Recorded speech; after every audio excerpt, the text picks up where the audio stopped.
الحمد للہ رب العالمین والصلاة والسلام علی سید الانبیاء المرسلین اما بعد فاعوذ باللہ من الشیطان الرجیم بسم اللہ الرحمن الرحیم۔ الحمدللہ سورہ بقرہ کی آیت نمبر 101 تک مکمل کر لیا۔ آج انشاءاللہ آیت نمبر 102 سے شروع کرنے جا رہے ہیں۔ سب سے پہلے آیت پڑھیں گے، پھر ترجمہ، پھر تفسیر۔ اب کیونکہ یہ آیت بڑی ہے تو آیت کے چھوٹے چھوٹے حصے لے کر عربی ترجمہ اور پھر تفسیر کریں گے تاکہ مزید واضح طور پر سمجھ میں آ جائے۔ تو سورہ بقرہ کی آیت نمبر 102، اعوذ باللہ من الشیطان الرجیم بسم اللہ الرحمن الرحیم۔ واتبعوا ما تتلو الشیاطین علی ملک سلیمان، اور یہ بنی اسرائیل ان منتروں کے پیچھے لگ گئے جو سلیمان علیہ السلام کی سلطنت کے زمانے میں شیاطین پڑھا کرتے تھے۔ اب ان الفاظ میں اللہ تبارک و تعالیٰ نے یہودیوں کی ایک اور بڑی غلطی کا ذکر فرمایا، اور وہ غلطی یہ تھی کہ ان کے پاس اللہ تبارک و تعالیٰ کی کتاب توریت موجود تھی، اور جس میں نبی پاک صلی اللہ علیہ وسلم کی تشریف لانے کی خبر بھی موجود تھی، ان پر ایمان لانے کی تاکید موجود۔ اب اس کتاب میں اس بات کو تو انہوں نے کیا کیا، پیچھے ڈال دیا، لیکن جادو ٹونے میں اتنے مصروف ہو گئے کہ جادو ٹونے کو ہی اپنے نجات کا ذریعہ سمجھ لیا۔ اور جادو کی کون سی قسم؟ وہ قسم جس کو آج کل سفلی عمل کہا جاتا ہے۔ وہ یہودیوں کے بہت زیادہ رائج تھی، بلکہ انہوں نے اس جادو کے عمل کو حضرت سلیمان علیہ السلام کی طرف منسوب کر دیا تھا، اور یہ کہا کہ جادو ٹونے کو رواج دینا یہ حضرت سلیمان علیہ السلام سے آیا ہے۔ یہ ان کا کہنا تھا یہودیوں کا، اور خود بھی جادو کیا کرتے تھے، اور ان کی کتابوں میں یعنی یہودیوں کی کتابوں میں یہاں تک لکھا ہے نعوذ باللہ کہ سلیمان علیہ السلام آخری زمانے میں مرتد ہو گئے تھے، نعوذ باللہ، اور اللہ کے دین کو چھوڑ کر بت پرستی اختیار کر لی تھی اور جادوگروں کے پیچھے لگ گئے، جیسے کہ بائبل میں موجود ہے معاذ اللہ۔ تو واتبعوا ما تتلو الشیاطین علی ملک سلیمان۔ اس کے بعد ہے آگے کا کہ وما کفر سلیمان ولکن الشیاطین کفروا یعلمون الناس السحر، کہ اللہ رب العزت فرماتے ہیں کہ سلیمان نے کوئی کفر نہیں کیا، البتہ شیاطین لوگ کفر کے ارتکاب کرتے تھے۔ یعنی حضرت سلیمان علیہ السلام خود تو جادو سے دور تھے، لیکن ان کے زمانے کے کچھ شیاطین تھے جن میں جنات بھی داخل ہیں اور انسان بھی، انہوں نے منتر شروع کیا تھے۔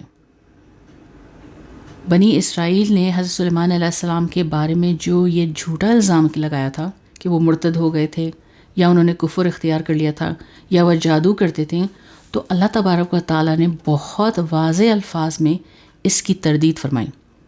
حضرت سلیمان علیہ السلام کا جادو سے کوئی تعلق نہیں تھا۔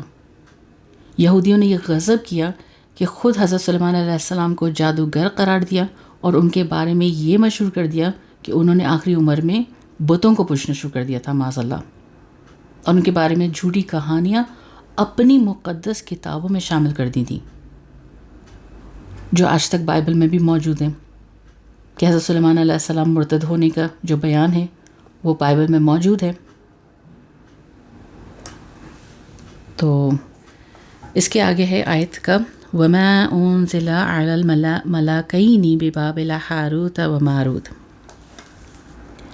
کہ اللہ تبارک و تعالیٰ فرماتے ہیں کہ نہ صرف یہ بلکہ بنی اسرائیل اس چیز کے پیچھے لگ گئے جو شہر بابل میں ہاروت اور ماروت نام کے 2 فرشتوں پر نازل کی گئی تھی۔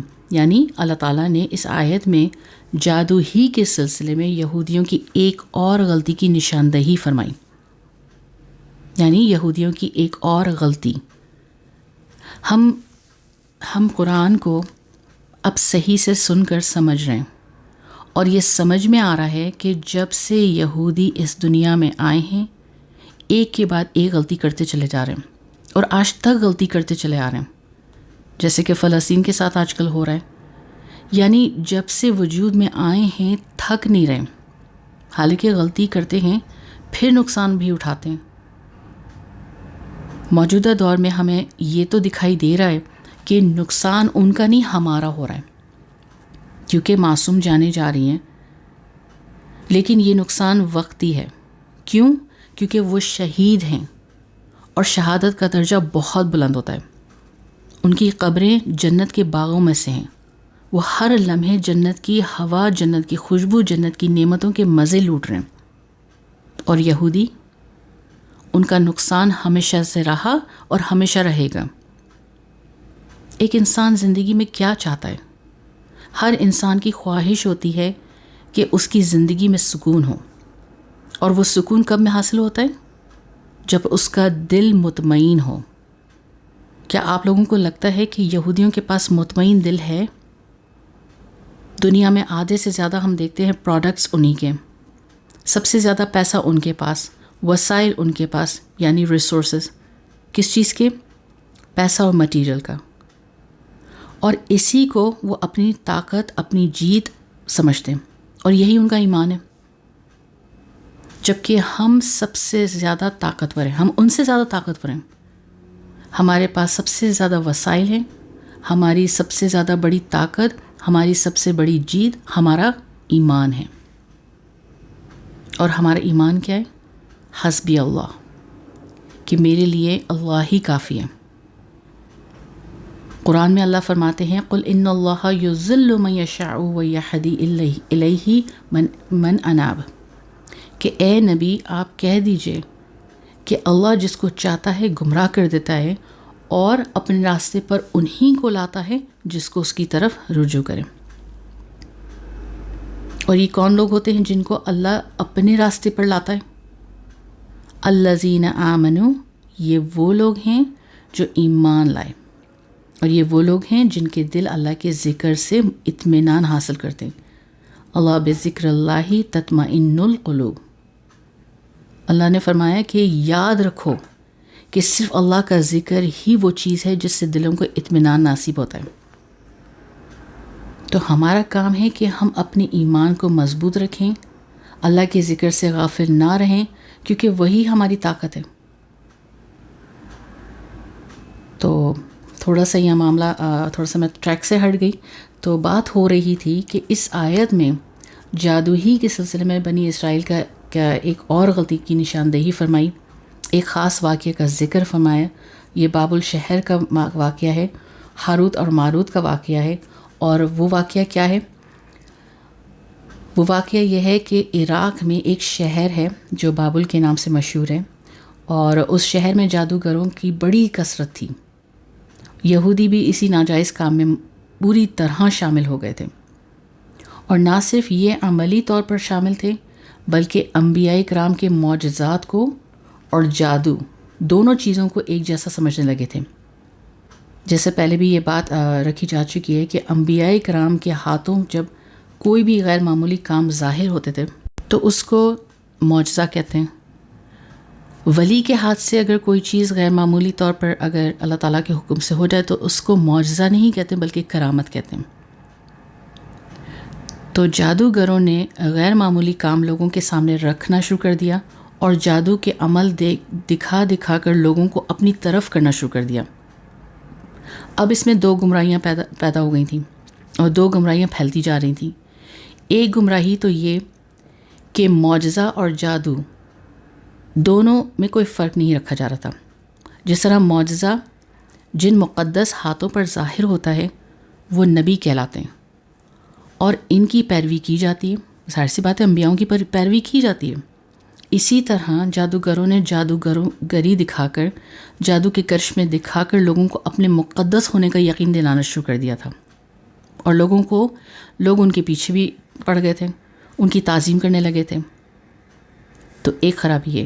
دوسری خرابی یہ پیدا ہوئی کہ جادو کو بذات خود اپنا عمل اور اس میں اپنا اثر سمجھا جا رہا تھا، یعنی یہ عقیدہ پھیلتا جا رہا تھا کہ جادو میں اللہ تعالیٰ کی کوئی مشیت نہیں، بلکہ بذات خود اپنا تاثیر سے فائدہ یا نقصان پہنچانا موجود ہے۔ انبیاء کرام نے انہیں جادو سے منع بھی کیا، ان کو سمجھایا کہ یہ جادو صحیح نہیں ہے، نہ اس کو مقدس سمجھا جائے، اور مقدس سمجھنا صحیح نہیں ہے، یہاں تک کہ جادو کو اپنی ذات سے اثر ڈالنے کو اپنی ذات کا کرشمہ سمجھنا یہ بھی غلط ہے، یہ تک سمجھا دیا، کیونکہ اللہ تعالیٰ کی مشیت کے بغیر کچھ بھی نہیں ہو سکتا۔ لیکن انبیاء کرام نے جب یہ کہنا شروع کیا تو ان کو روکنا شروع کیا، تو انہوں نے ان کی بات نہیں مانی اور پھر جادو میں لگتے رہے۔ تو اللہ تعالیٰ نے اس صورتحال میں لوگوں کی اصلاح کے لیے اور امتحان کے لیے بھی 2 فرشتوں کو انسانی شکل میں بھیج دیے بابل شہر میں۔ ان دونوں فرشتوں کے نام ہاروت اور ماروت تھا۔ ان کو اللہ تعالیٰ نے سب کچھ سکھا دیا تھا کہ جادو کا فارمولا کیا ہوتا ہے، کس طرح وہ لوگوں کو آزماتے ہیں اور کس طرح اس پر عمل کیا جاتا ہے۔ یہ ساری باتیں انہیں سکھا دی گئی تھیں۔ ان فرشتوں نے انسانی شکل میں آ کر لوگوں کو خبردار کرنا شروع کیا کہ تم جس قسم کی جادو میں مبتلا ہو، یہ جادو کوئی شریعت کا تقاضا نہیں ہے، یہ گناہ کا کام ہے اور بعض اوقات انسان کو کفر تک پہنچا دیتا ہے، اور اگر غلط استعمال کرو گے تو ڈبل گناہ ہوگا، ایک تو جادو کرنے کا گناہ، دوسرا غلط نتیجے پیدا کرنے کا گناہ۔ تو یہ بات سمجھانے کے لیے اللہ تبارک و تعالیٰ نے فرشتوں کو انسانی شکل میں بھیجا، اور ان فرشتوں نے انسانی شکل میں آ کر کچھ معجزات دکھائے، جس کے نتیجے میں لوگ مان گئے کہ یہ واقعی اللہ کے بھیجے ہوئے فرشتے ہیں۔ اچھا، شروع میں تو جب فرشتوں نے کام شروع کیا تو وقتاً فوقتاً مختلف لوگوں کی آمد و رفت شروع ہو گئی۔ وہ ان کے پاس آنے لگے اور درخواست کرنے لگے کہ ہم کو بھی جادو کے اصول اور تفصیل ہمیں بھی بتاؤ۔ اور کیا کہا کہ ہمیں اس لیے معلوم کرنا ہے کہ ہم کسی فساد میں نہ مبتلا ہو جائیں، یعنی ان سے تفصیل اس لیے پوچھی جا رہی ہے کہ ہم اس لیے معلوم کرنا چاہ رہے ہیں تاکہ کسی مشکل میں نہ پڑ جائیں، اپنے آپ کو بچائیں، اور اپنے آپ کو بچانے کے لیے فارمولا پوچھ رہے ہیں۔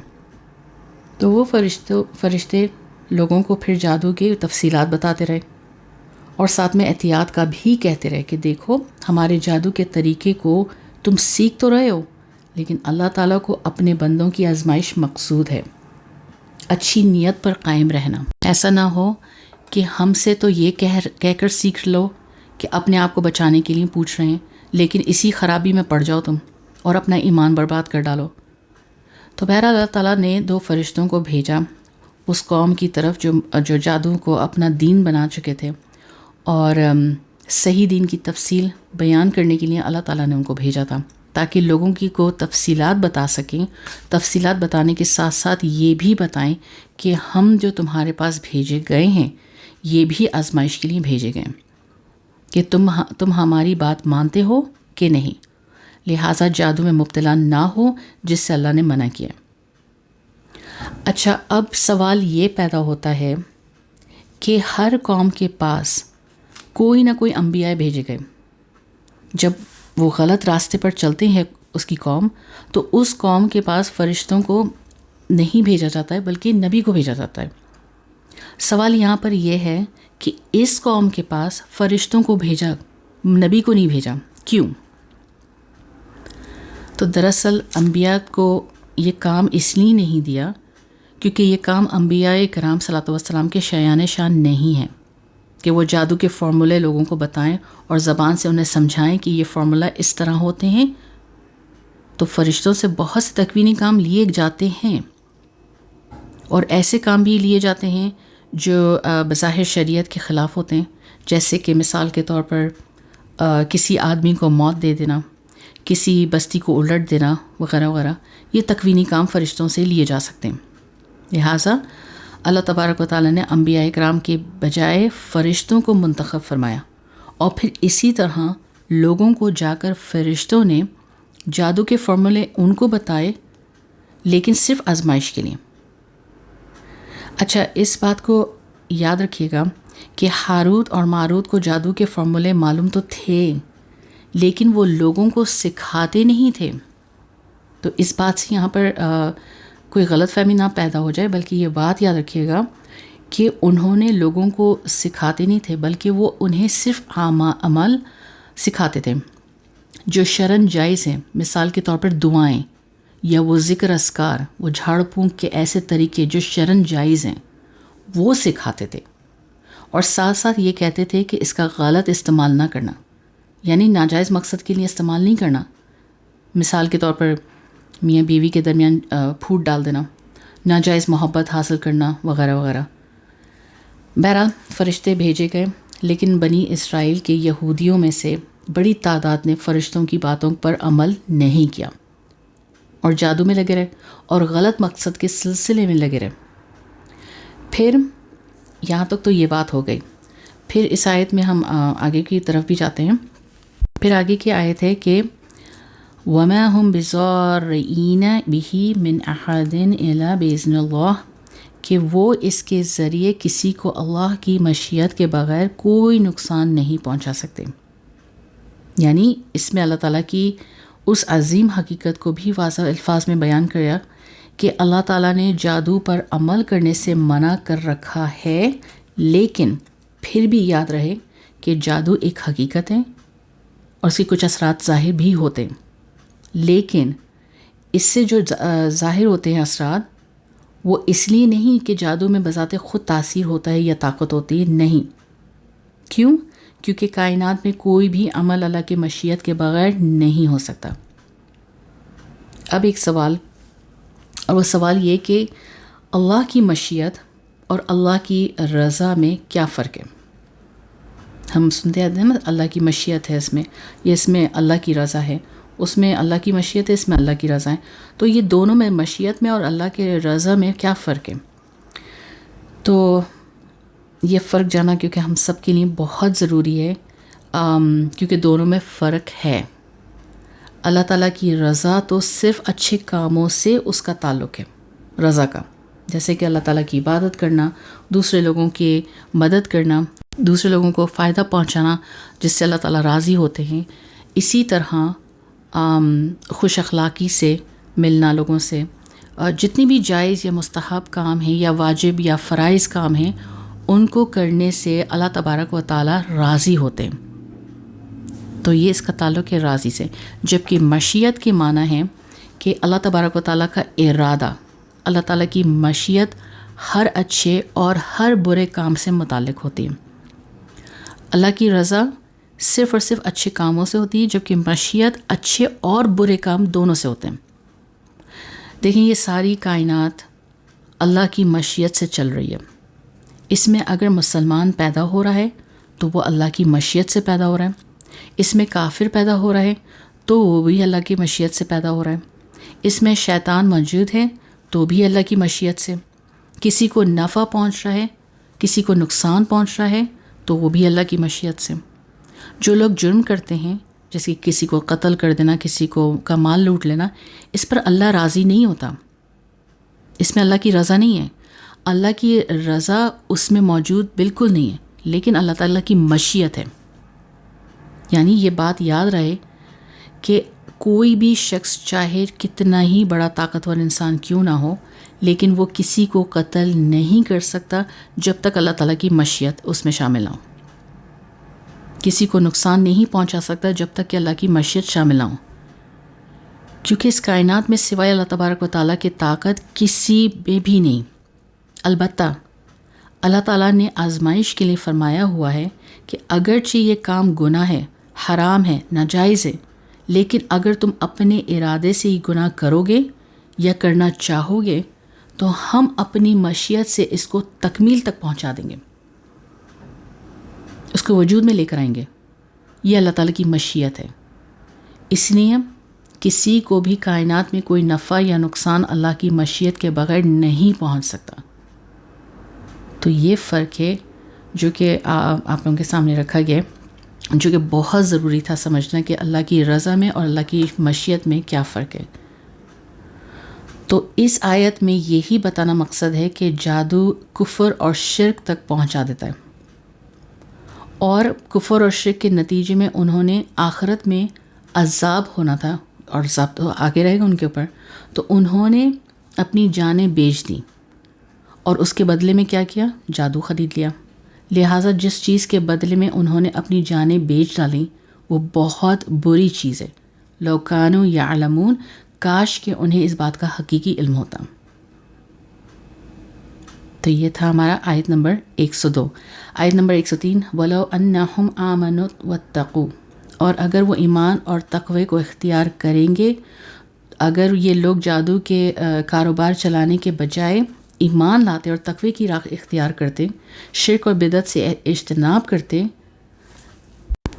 لَمَثُوبَةٌ مِّنْ عِندِ اللَّهِ خیر، تو اللہ کے پاس سے ملنے والا ثواب یقیناً زیادہ بہتر ہوتا، زیادہ ثواب کے مستحق ہوتے. لو کانوا یعلمون، کاش ان کو اس کا علم ہوتا. تو اللہ پاک ہم سب کو اس جادو ٹونے سے، فال نکلوانے سے، ہاتھوں کی لکیروں کے معنی نکلوانے سے، وہ زوڈیک سائنس کو فالو کرنے سے، اللہ کے کلام کو کسی غلط مقصد سے استعمال کرنے سے اور پڑھنے سے، اللہ تعالیٰ جو آج کل کے الٹے سیدھے جو کام اور جو عاملین کے پاس لوگ جا رہے ہیں، تو اللہ تعالیٰ ہم سب کو اس سے محفوظ فرمائے. یہ بڑا ہی گناہ کی بات ہے. اللہ ہم سب کو محفوظ فرمائے. آمین یا رب العالمین. بارک اللہ لی ولکم بالقرآن العظیم. آمین یا رب العالمین.